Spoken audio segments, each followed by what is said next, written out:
Filemon. Filemon, capítulo 1, só tem apenas um capítulo mesmo.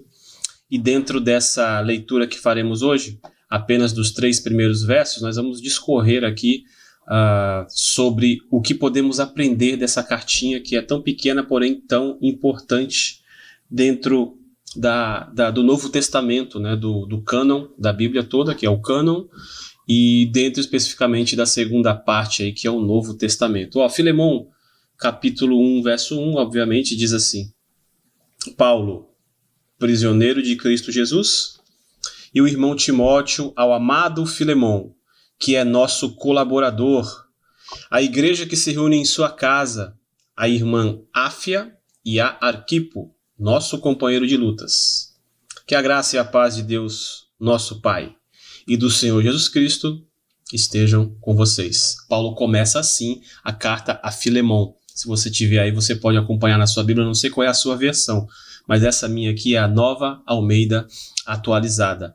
E como tema para a aula de hoje, eu coloquei o seguinte: uma igreja dentro de casa, porque é isso que acontece.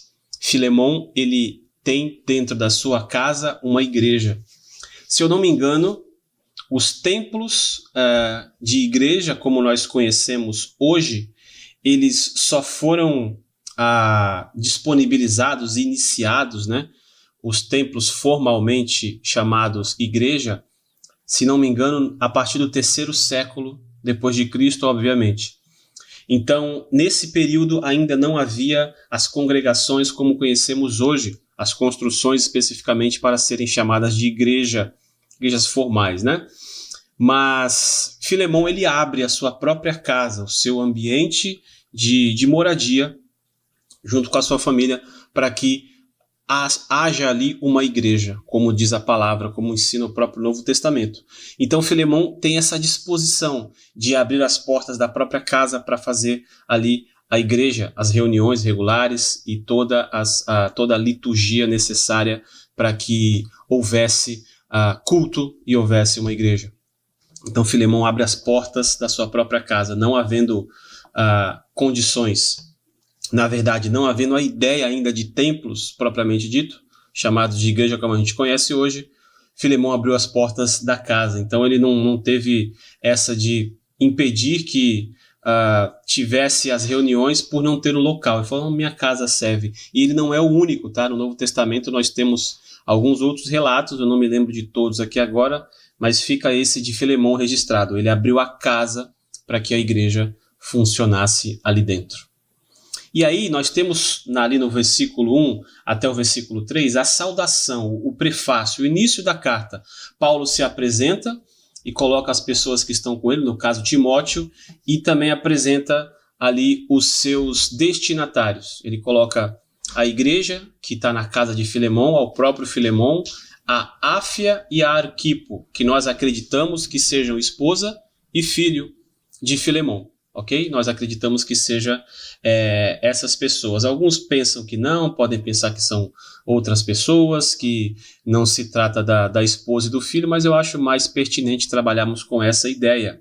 Quando a gente chegar lá no céu, a gente pergunta para Filemon se Arquipo e Áfia são seu filho e esposa, tá bom? Por enquanto a gente não precisa ter essa resposta de maneira cravada, isso não vai fazer tanta diferença na nossa interpretação. Então, assim, nós temos aí então a abertura padrão das cartas greco-romanas, ok? Das cartas ali daquele período, eles tinham essa abertura.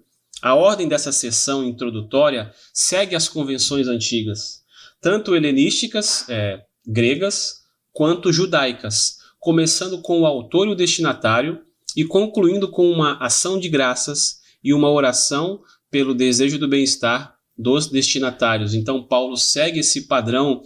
Ele segue as normas ABNT da época, digamos assim, e escreve uma carta formal ao seu amigo Filemon para resolver uma questão. Então Paulo ele não tem essa de quebrar esse tipo de forma legal de escrever uma carta. Ele poderia simplesmente escrever, aqui é Paulo, apóstolo de Cristo, Filemon, : e começar a carta. Mas ele prefere seguir esse padrão, que é uma convenção Isso não é necessariamente, digamos assim, isso não é bíblico, né? Não é um preceito divino de escrever cartas, mas perceba que Paulo tem essa sensibilidade. Eu vou escrever uma carta, essa carta vai passar por diversas pessoas, uma ou mais, pelo menos, até chegar lá na igreja. Muitas pessoas vão ler essa carta. Então eu vou seguir a formalidade conforme é pedido. Não vou ficar inventando moda, mas eu vou fazer um documento que seja formal, não precisa ser diferente, porque eu quero que a mensagem chegue lá e quando chegar os irmãos deem essa credibilidade, entendam que eu estou levando a sério, a mensagem é séria e eu não estou aqui apenas porque sou cristão, fugindo dessa convenção social, dessas normas ABNT da época. Então isso também é uma lição importante para a gente. Nem sempre precisamos brigar com o mundo. Às vezes a gente pode usar as convenções que eles têm também, tá bom? Então, nas cartas helenísticas, como eu falei, nas cartas gregas, essas características tendiam a ser superficiais e convencionais. Mas Paulo elabora os padrões de formato, desenvolvendo a ação de graças e o desejo de oração em peças profundamente teológicas que introduzem os temas da carta.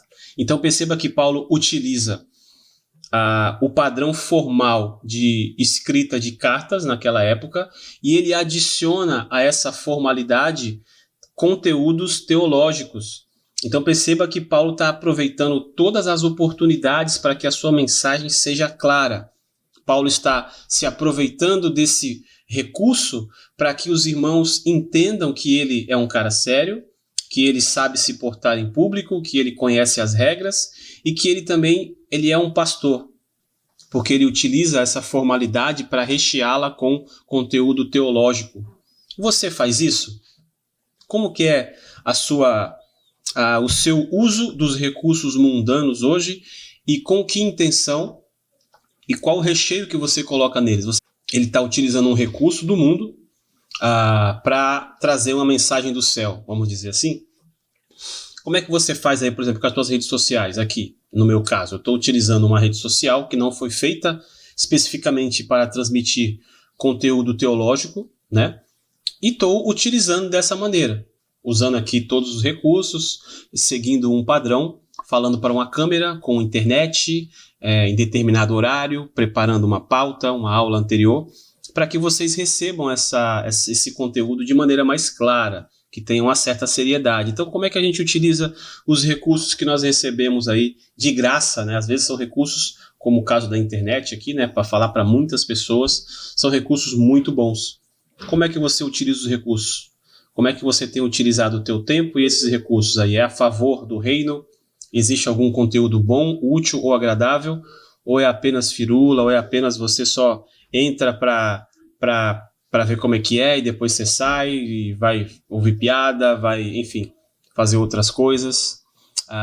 Como é que você utiliza esses recursos aí? Paulo tinha sabedoria em utilizar esses recursos para a glória de Deus. Espero que vocês também tenham isso em mente.